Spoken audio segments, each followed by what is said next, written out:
भारत माता की, भारत माता की। हिमाचल प्रदेश के गवर्नर श्रीमान राजेंद्र जी,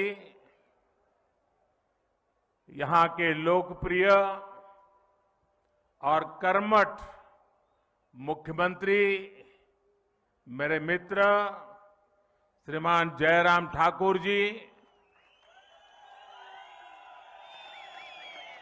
प्रदेश के अध्यक्ष हमारे पुराने साथी श्रीमान सुरेश जी,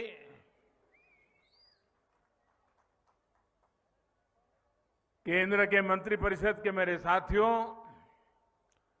सांसदगण, विधायकगण, हिमाचल के सभी जनप्रतिनिधिगण, आज मेरे जीवन में एक विशेष दिवस भी है और उस विशेष दिवस पर इस देवभूमि को प्रणाम करने का मौका मिले, इससे बड़ा जीवन का सौभाग्य क्या हो सकता है। आप इतनी बड़ी तादाद में हमें आशीर्वाद देने के लिए आए, मैं आपका बहुत बहुत आभार व्यक्त करता हूं। अभी देश के करोड़ों करोड़ किसानों को उनके खाते में पीएम किसान सम्मान निधि का पैसा ट्रांसफर हो गया, पैसा उनको मिल भी गया और आज मुझे शिमला की धरती से देश के 10 करोड़ से भी ज्यादा किसानों से खाते में पैसे पहुंचाने का सौभाग्य मिला है। वे किसान भी शिमला को याद करेंगे, हिमाचल को याद करेंगे, इस देवभूमि को याद करेंगे। मैं इन सभी किसान भाइयों बहनों को भी हृदय से बहुत बहुत बधाई देता हूं, अनेक अनेक शुभकामनाएं देता हूं। साथियों, ये कार्यक्रम शिमला में है, लेकिन एक प्रकार से ये कार्यक्रम आज पूरे हिंदुस्तान का है। हमारे यहां चर्चा चल रही थी कि सरकार के 8 साल होने पर कैसा कार्यक्रम किया जाए, कौन सा कार्यक्रम किया जाए। तो हमारे नड्डा जी जो हिमाचल के ही हैं, हमारे जयराम जी, उनकी तरफ से एक सुझाव आया और दोनों सुझाव मुझे बहुत अच्छे लगे। ये 8 वर्ष की निमित्त कल मुझे कोरोना काल में जिन बच्चों ने अपने माता और पिता दोनों खो दिए, ऐसे बच्चों का जिम्मा संभालने का अवसर कल मुझे मिला। देश के उन हजारों बच्चों का देखभाल का निर्णय सरकार ने किया और कल उनको मैंने कुछ पैसे भी भेज दिए, चेक डिजिटली। 8 साल की पूर्ति में ऐसा कार्यक्रम होना मन को बहुत सुकून देता है, आनंद देता है। और फिर मेरे सामने सुझाव आया कि हम एक कार्यक्रम हिमाचल में करें, तो मैंने आंख बंद करके हाँ कह दिया, क्योंकि मेरे जीवन में हिमाचल का स्थान इतना बड़ा है, इतना बड़ा है, और खुशी के पल अगर हिमाचल में आकर के बिताने का मौका मिले तो फिर तो बात ही क्या बनती है जी।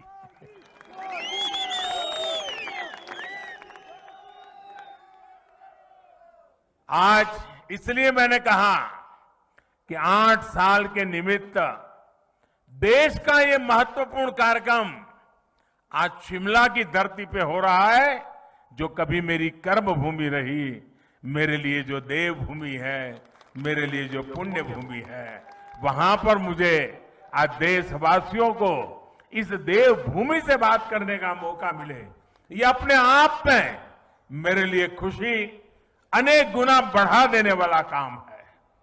साथियों, 130 करोड़ भारतीयों के सेवक के तौर पर काम करने का मुझे आप सबने जो अवसर दिया, मुझे जो सौभाग्य मिला, सभी भारतीयों का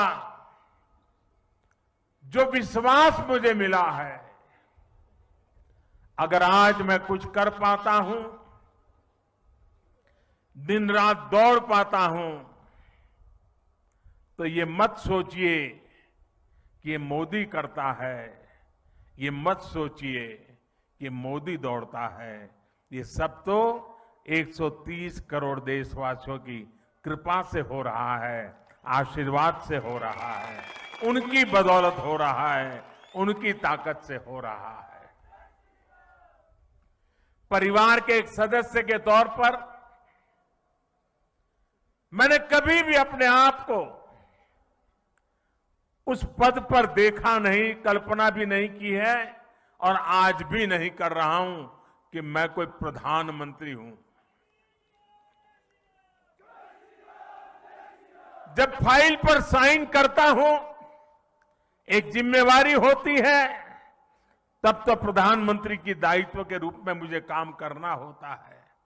लेकिन उसके बाद फाइल जैसी चली जाती है, मैं प्रधानमंत्री नहीं रहता हूं, मैं सिर्फ और सिर्फ 130 करोड़ देशवासियों के परिवार का सदस्य बन जाता हूं। आप ही के परिवार के सदस्य के रूप में, एक प्रधान सेवक के रूप में जहां भी रहता हूं काम करता रहता हूं और आगे भी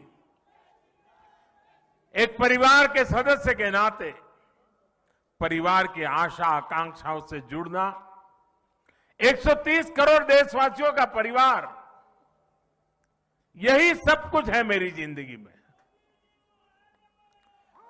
आप ही हैं सब कुछ मेरी जिंदगी में और ये जिंदगी भी आप ही के लिए है। और जब हमारी सरकार अपने 8 वर्ष पूरे कर रही है, तो आज मैं फिर से मैं इस देवभूमि से मेरा संकल्प भी दोहराऊंगा, क्योंकि संकल्प को बार बार स्मरण करते रहना चाहिए। संकल्प की कभी विस्मृति नहीं होनी चाहिए। और मेरा संकल्प था, आज है, आगे भी रहेगा। जिस संकल्प के लिए जीऊंगा, जिस संकल्प के लिए जूझता रहूंगा, जिस संकल्प के लिए आप सबके साथ चलता रहूंगा। और इसलिए मेरा ये संकल्प है, भारतवासी के सम्मान के लिए, हर भारतवासी की सुरक्षा, उस हर भारतवासी की समृद्धि कैसे बढ़े, भारतवासी की सुख शांति की जिंदगी कैसे मिले, उसी एक भाव से गरीब, दलित हो, पीड़ित हो, शोषित हो, वंचित हो, दूर सुदूर जंगलों में रहने वाले लोग हो, पहाड़ी की चोटियों पर रहने वाले, छूट-फूट रहने वाले एक आध दो परिवार हो, हर किसी का कल्याण करने के लिए जितना ज्यादा काम कर सकता हूं उसको करता रहूं। इसी भाव को लेकर के मैं आज फिर से एक बार इस देवभूमि से अपने आप को संकल्पित करता हूं। साथियों, हम सभी मिलकर भारत को उस ऊंचाई तक पहुंचाएंगे जहां पहुंचने का सपना आजादी के लिए मर मिट जाने वाले लोगों ने देखा था। आजादी के इस अमृत महोत्सव में भारत के बहुत उज्जवल भविष्य के विश्वास के साथ भारत की युवा शक्ति, भारत की नारी शक्ति, उस पर पूरा भरोसा रखते हुए मैं आज आपके बीच आया हूं। साथियों, जीवन में जब हम बड़े लक्ष्यों की तरफ आगे बढ़ते हैं तो कई बार यह देखना भी जरूरी होता है कि हम चले कहां से थे, शुरुआत कहां से थी की, और जब उसको याद करते हैं तभी तो हिसाब किताब का पता चलता है कि कहां से निकले और कहां पहुंचे, हमारी गति कैसी रही, हमारी प्रगति कैसी रही, हमारी उपलब्धियां कैसी रही हैं। हम अगर 2014 से पहले के दिनों को याद करें, उन दिनों को भूलना मत साथियों, तब जाकर के ही आज के दिवसों का मूल्य समझ आएगा। आज की परिस्थितियों को देखें, पता चलेगा साथियों, देश ने बहुत लंबा सफर तय किया है। 2014 से पहले अखबार की सुर्खियों भरी रहती थी, हेडलाइन बनी रहती थी, टीवी के पर चर्चा होती रहती थी। बात क्या होती थी? बात होती थी लूट और खसोट की बात होती थी, बात होती थी भ्रष्टाचार की, बात होती थी घोटालों की, बात होती थी भाई भतीजेवाद की, बात होती थी अफसरशाही की, बात होती थी अटकी लटकी फटकी योजनाओं की। लेकिन वक्त बदल चुका। आज चर्चा होती है सरकारी योजनाओं से मिलने वाले लाभ की। सिरसा से कोई समा देवी, सिरमौर से हमारी कोई समा देवी कह देती है कि मुझे ये लाभ मिल गया। आखिरी घर तक पहुंचने का प्रयास होता है। गरीबों के हक का पैसा सीधा उनके खाते में पहुंचने की बात होती है।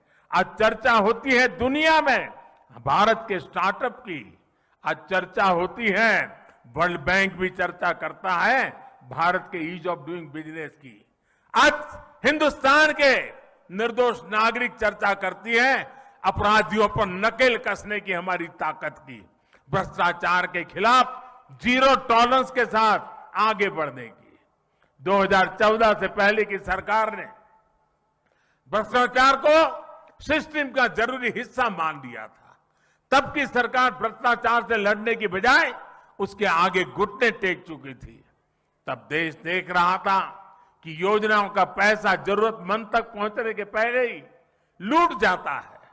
लेकिन आज चर्चा जनधन खातों से मिलने वाले फायदों की हो रही है।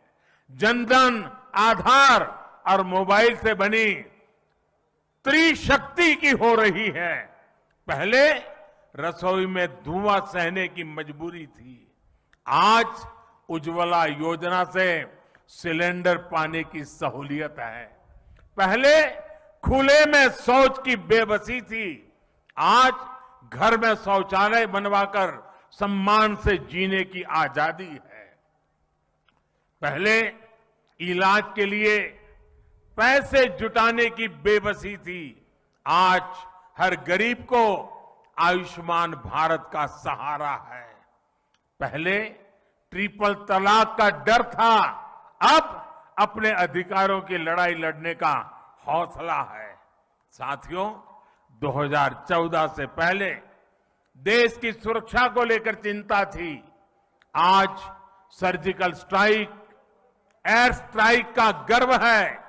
हमारी सीमा पहले से ज्यादा सुरक्षित है। पहले देश का नॉर्थ ईस्ट अपने असंतुलित विकास से, भेदभाव से आहत था, दुखी था।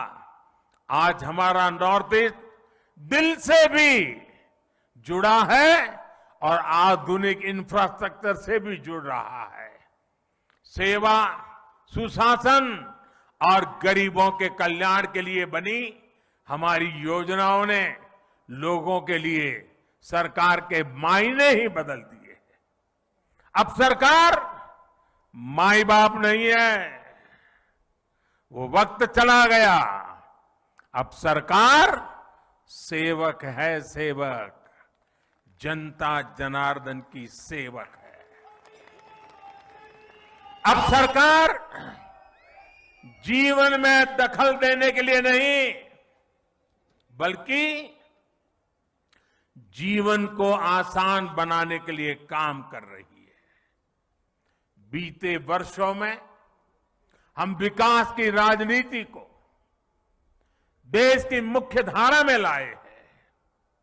विकास की इसी आकांक्षा में लोग स्थिर सरकार चुन रहे हैं, डबल इंजन की सरकार चुन रहे हैं। साथियों, हम लोग अक्सर सुनते हैं कि सरकारें आती हैं, जाती हैं, लेकिन सिस्टम वही रहता है। हमारी सरकार ने इस सिस्टम को ही गरीबों के लिए ज्यादा संवेदनशील बनाया, उसमें निरंतर सुधार किए।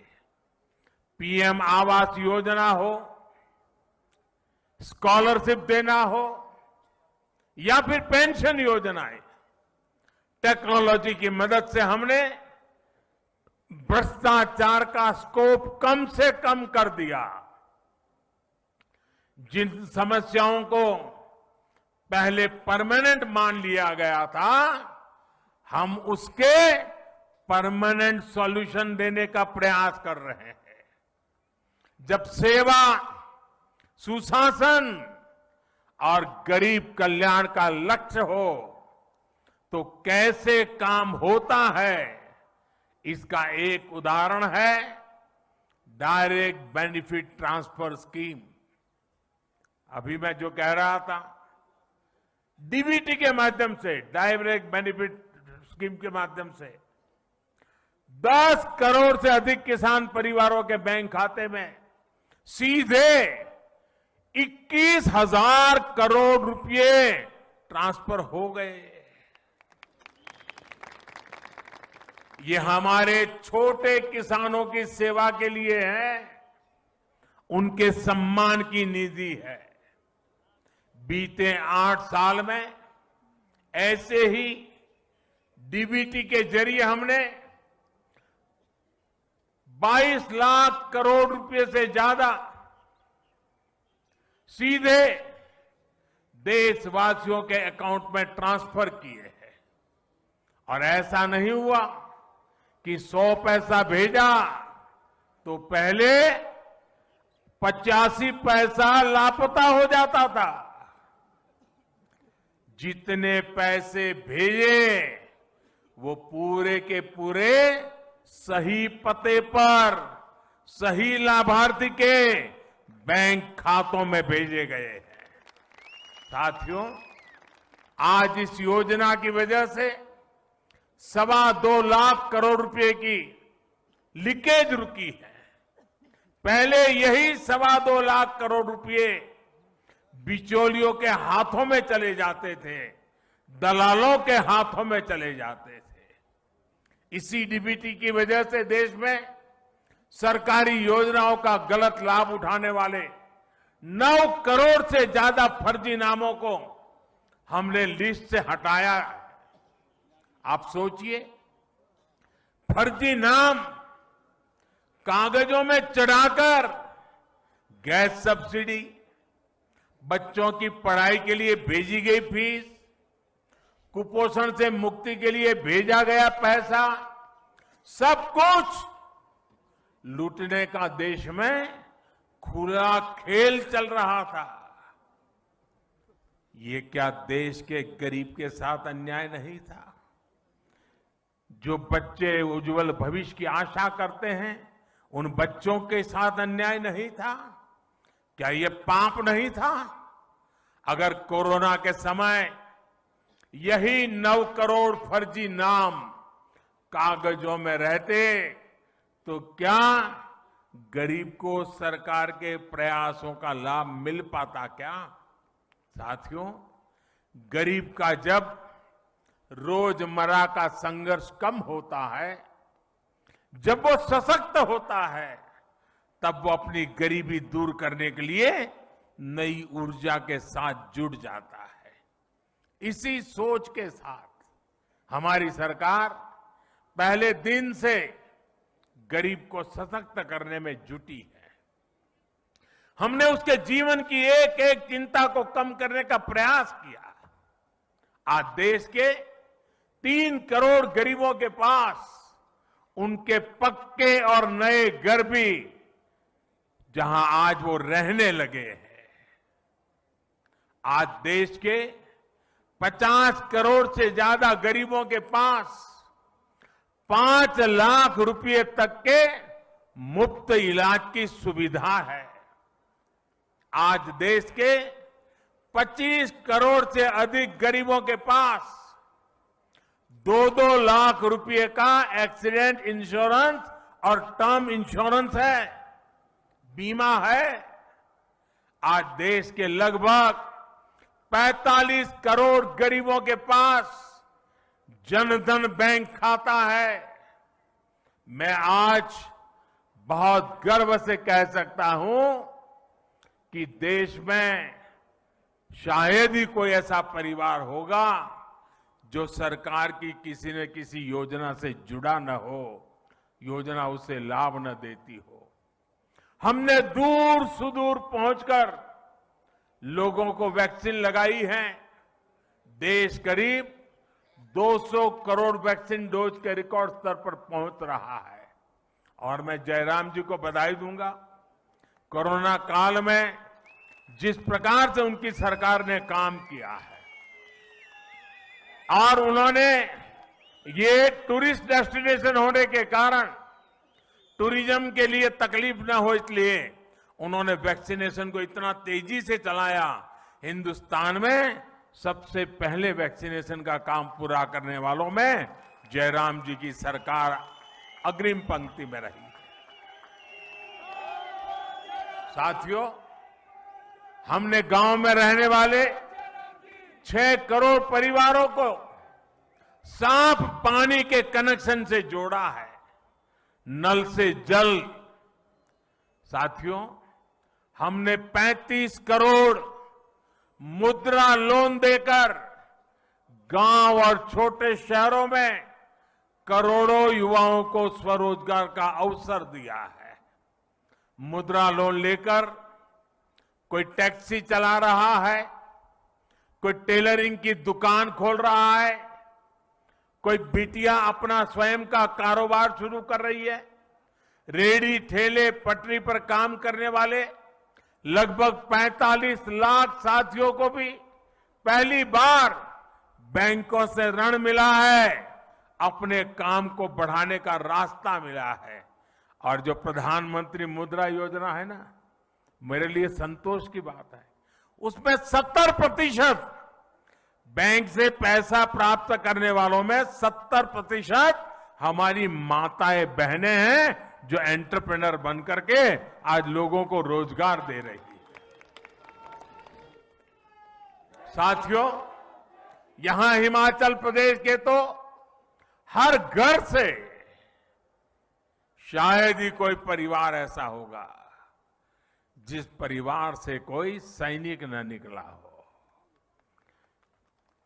ये वीरों की भूमि है जी, ये वीर माताओं की भूमि है जो अपने गोद से वीरों को जन्म देती हैं, जो वीर मातृभूमि की रक्षा के लिए 24 घंटे अपने आप को खपाते रहते हैं। साथियों, ये जो सैनिकों की भूमि है, ये सैन्य परिवारों की भूमि है। यहां के लोग कभी भूल नहीं सकते कि पहले की सरकारों ने उनके साथ किस तरह का बर्ताव किया। 1 रैंक 1 पेंशन के नाम पर कैसे उन्हें धोखा दिया। अभी हम लद्दाख के एक पूर्व सैनिक से बात कर रहे थे, जीवन सेना में बिताया था। उसको पक्का घर हमारे आने के बाद मिल रहा है। साथियों, उनको निवृत्त हो गए भी 30-40 साल हो गए। साथियों, सैन्य परिवार हमारी संवेदनशीलता को भली भांति समझता है। ये हमारी ही सरकार है जिसने 4 दशकों के इंतजार के बाद 1 रैंक 1 पेंशन को लागू किया। हमारे पूर्व सैनिकों को एरियर का पैसा दिया। इसका बहुत बड़ा लाभ हिमाचल के हर परिवार को हुआ है।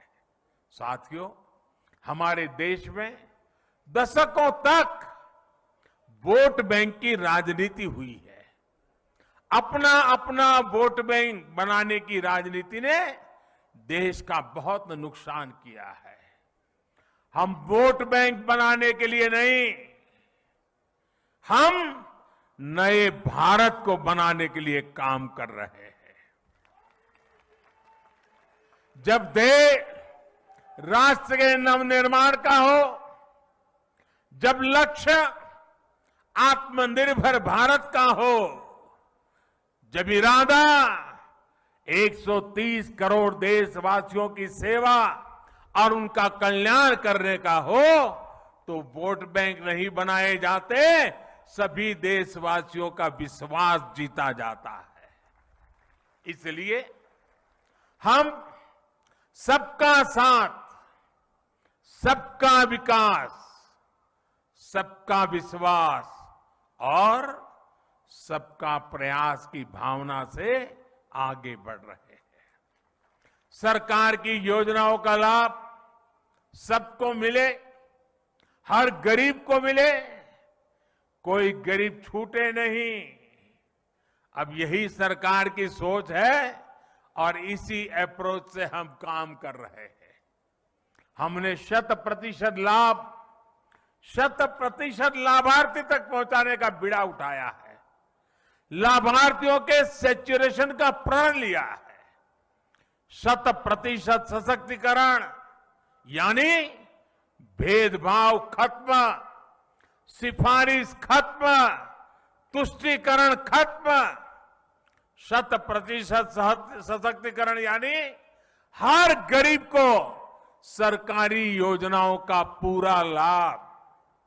मुझे ये जानकर अच्छा लगा कि जयराम जी के नेतृत्व में हिमाचल प्रदेश इस दिशा में बहुत अच्छा काम कर रहा है। हर घर जल योजना में भी हिमाचल 90% घरों को कवर कर चुका है। किन्नौर, लाहौल स्पीति, चंबा, हमीरपुर जैसे जिलों में तो 100% कवरेज हासिल की जा चुकी है। साथियों, मुझे याद है 2014 से पहले जब मैं आपके बीच आता था तो कहता था कि भारत दुनिया से आंख झुकाकर नहीं, आंख मिलाकर बात करेगा। आज भारत मजबूरी में दोस्ती का हाथ नहीं बढ़ाता है। और जब मजबूरी में दोस्ती का हाथ बढ़ाता है ना, तो ऐसे बढ़ाता है। बल्कि आज भारत मदद करने के लिए हाथ बढ़ाता है और हाथ ऐसे करके ले जाता है।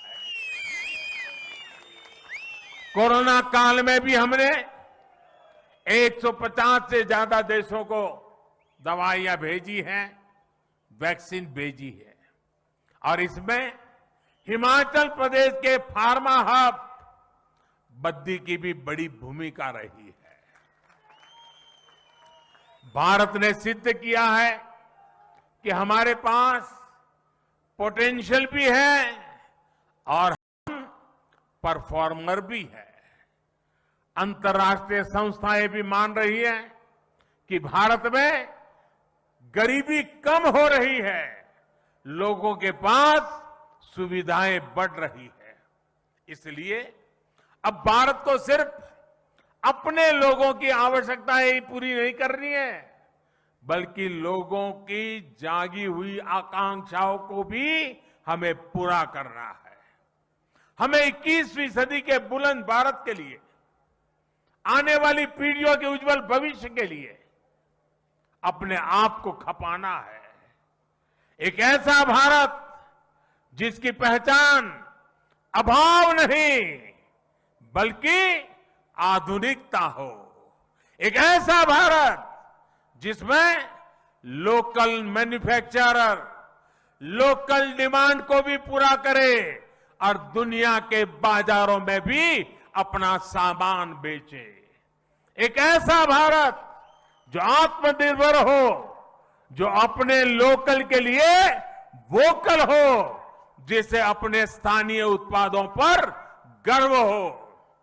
हमारे हिमाचल का तो हस्तशिल्प, यहां की वास्तुकला वैसे ही इतनी मशहूर है चंबा का मेटल वर्क, सोलन की पाइन आर्ट, कांगड़ा की मिनिएचर पेंटिंग के लोग, और इसे देखकर टूरिस्ट लोग दीवाने हो जाते हैं। ऐसे उत्पाद देश के कोने कोने में पहुंचे, अंतर्राष्ट्रीय बाजारों की रौनक बढ़ाए, इसके लिए हम काम कर रहे हैं। वैसे भाइयों और बहनों, हिमाचल के स्थानीय उत्पादों की चमक तो अब काशी में बाबा विश्वनाथ के मंदिर तक पहुंच गई है। कुल्लू में बनी हमारी माताओं बहनें बनाती हैं। कुल्लू में बनी पुहलें सर्दी के मौसम में काशी विश्वनाथ मंदिर के पुजारियों और सुरक्षा कर्मियों की मददगार बन रही है। बनारस का सांसद होने के नाते मैं इस उपहार के लिए हिमाचल प्रदेश के लोगों का विशेष आभार व्यक्त करता हूं। साथियों, बीते 8 वर्षों के प्रयासों के जो नतीजे मिले हैं, उनसे मैं बहुत विश्वास भरा हुआ हूं, आत्मविश्वास से भरा हुआ हूं। हम भारतवासियों के सामर्थ्य के आगे कोई भी लक्ष्य असंभव नहीं है। आज भारत दुनिया की सबसे तेजी से बढ़ती अर्थव्यवस्थाओं में एक है। आज भारत में रिकॉर्ड विदेशी निवेश हो रहा है। आज भारत रिकॉर्ड एक्सपोर्ट कर रहा है। 8 साल पहले स्टार्टअप्स के मामले में हम कहीं नहीं थे। आज हम दुनिया के तीसरे बड़े स्टार्टअप इकोसिस्टम हैं, तीसरे बड़े। करीब करीब हर हफ्ते हजारों करोड़ रुपयों की कंपनी हमारे युवा तैयार कर रहे हैं। आने वाले 25 साल के विराट संकल्पों की सिद्धि के लिए देश नई अर्थव्यवस्था के नए इंफ्रास्ट्रक्चर का निर्माण भी तेजी से कर रहा है। हम एक दूसरे को सपोर्ट करने वाली मल्टी मॉडल कनेक्टिविटी पर फोकस कर रहे हैं। इस बजट में हमने जो पर्वतमाला योजना की घोषणा की है, वो हिमाचल जैसे पहाड़ी प्रदेश में कनेक्टिविटी को और मजबूत करेगी। इतना ही नहीं, हमने वाइब्रेंट बॉर्डर विलेज, इसकी जो योजना बजट में रखी है, उसके कारण सीमा पर बसे हुए जो गांव है, ये गांव वाइब्रेंट बने, टूरिस्ट डेस्टिनेशन बने, एक्टिविटी के सेंटर बने। सीमा पर सटे हुए गांव, उनके विकास के लिए भारत सरकार ने एक विशेष योजना बनाई है। ये वाइब्रेंट बॉर्डर विलेज की योजना का लाभ मेरे हिमाचल के सीमावर्ती गांवों को स्वाभाविक रूप से मिलने वाला है। साथियों, आज जब हम दुनिया का सर्वश्रेष्ठ डिजिटल इंफ्रास्ट्रक्चर बनाने पर फोकस कर रहे हैं, हम देश भर में स्वास्थ्य सेवाओं के आधुनिकीकरण पर काम कर रहे हैं। Ayushman Bharat health infrastructure mission के तहत जिला और ब्लॉक स्तर पर क्रिटिकल हेल्थ केयर सुविधाएं हम तैयार कर रहे हैं। हर जिले में एक मेडिकल कॉलेज हो, इस दिशा में काम चल रहा है। और इतना ही नहीं, गरीब मां का बेटा बेटी भी अब डॉक्टर बनने का सपना पूरा कर सकता है। पहले तो हाल ये था कि अगर उसको स्कूली शिक्षा अंग्रेजी में नहीं हुई तो डॉक्टर होने के सपने अधूरे रह जाते थे। अब हमने तय किया है, मेडिकल और टेक्निकल एजुकेशन हम मातृभाषा में करने को प्रमोट करेंगे, ताकि गरीब से गरीब का बच्चा, गांव का बच्चा भी डॉक्टर बन सके। और इसलिए उसे अंग्रेजी के गुलाम होने की जरूरत नहीं पड़ेगी। साथियों, देश में एम्स जैसे बेहतरीन संस्थानों का दायरा देश के दूर सुदूर के राज्यों तक बढ़ाया जा रहा है। बिलासपुर में बन रहा एम्स का इसका एक प्रत्यक्ष प्रमाण है। अब हिमाचल वासियों को चंडीगढ़ या दिल्ली जाने की मजबूरी नहीं रहेगी। साथियों, ये सारे प्रयास हिमाचल प्रदेश के विकास को भी गति देने का काम कर रहे हैं। जब अर्थव्यवस्था मजबूत होती है, रोड कनेक्टिविटी, इंटरनेट कनेक्टिविटी बढ़ती है, स्वास्थ्य सेवाएं सुधरती हैं, तो ये टूरिज्म को भी बढ़ाता है। भारत अपने यहां जिस तरह ड्रोन की मैन्युफैक्चरिंग बढ़ा रहा है, ड्रोन का इस्तेमाल बढ़ा रहा है, उससे हमारे दूर दराज के जो क्षेत्र है, हिंदुस्तान के दूर दराज के जो भी इलाके हैं, चाहे पहाड़ी हो, जंगल के इलाके हो, जैसे हिमाचल के दूर दराज के इलाके हैं, वहां पर इस ड्रोन सेवाओं का बहुत बड़ा लाभ मिलने वाला है। भाइयों और बहनों, बीते 8 वर्षों में आजादी के 100वें वर्ष के लिए यानी 2047 के लिए मजबूत आधार तैयार हुआ है। इस अमृत काल में सिद्धियों के लिए एक ही मंत्र है, सबका प्रयास। सब जुड़े, सब जुटे और सब बढ़े, इसी भाव के साथ हमें काम करना है। कितनी सदियों के बाद और कितनी पीढ़ियों के बाद ये सौभाग्य हमें मिला है, हमारी आपकी पीढ़ी को मिला है। इसलिए आइए हम संकल्प लें, हम सबका प्रयास कि इस आह्वान में अपनी सक्रिय भागीदारी निभाएंगे, अपना हर कर्तव्य निभाएंगे। इसी विश्वास के साथ आज जो हिमाचल ने आशीर्वाद दिए हैं और देश के हर ब्लॉक में आज इस कार्यक्रम से लोग जुड़े हुए हैं। आज पूरा हिंदुस्तान शिमला से जुड़ा हुआ है, करोड़ों करोड़ों लोग आज जुड़े हुए हैं। और आज मैं आज शिमला की धरती से उन करोड़ों देशवासियों से बात कर रहा हूं। मैं उन करोड़ों करोड़ों देशवासियों को अनेक अनेक शुभकामनाएं देता हूं और आपके आशीर्वाद बने रहे, हम और ज्यादा काम करते रहें, दिन रात काम करते रहें, जी जान से जुटे रहें। इसी एक भावना को आगे लेते हुए आप सबके आशीर्वाद के साथ मैं फिर एक बार आप सबका हृदय से धन्यवाद करता हूं। मेरे साथ बोलिए, भारत माता की, भारत माता की, भारत माता की। बहुत बहुत धन्यवाद।